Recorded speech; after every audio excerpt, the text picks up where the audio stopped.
ಅಲ್ಪಸಂಖ್ಯಾತರ ಸಮುದಾಯಕ್ಕೆ ಟಿಕೆಟ್ ಕೇಳಿದಂತೂ ನಿಜ, ನಾವೆಲ್ಲ ಸೇರಿನೇ ಕೇಳಿರೋದು.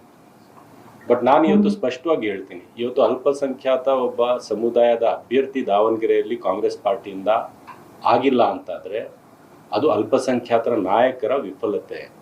ಯಾಕೆ ಅಂತ ಸ್ಪಷ್ಟವಾಗಿ ಹೇಳ್ತೀನಿ.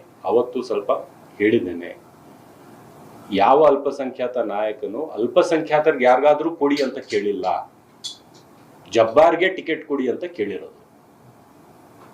ಆ ತರ ಅಲ್ಪಸಂಖ್ಯಾತರಿಗೆ ಟಿಕೆಟ್ ಬೇಕು ಅಂದಿದ್ರೆ 1 ಇಲ್ಲ 2 ಇಲ್ಲ 3 ಇಲ್ಲ 4 ಇಲ್ಲ 5 ಹೆಸರು ಸೂಚನೆ ಮಾಡಬಹುದಿತ್ತು, ಅಥವಾ ಪಕ್ಷಕ್ಕೆ ನೀವೇ ಯಾರಿಗಾದ್ರೂ ತೀರ್ಮಾನ ಮಾಡಿ ಅಂತಾನು ಬಿಡಬಹುದಿತ್ತು.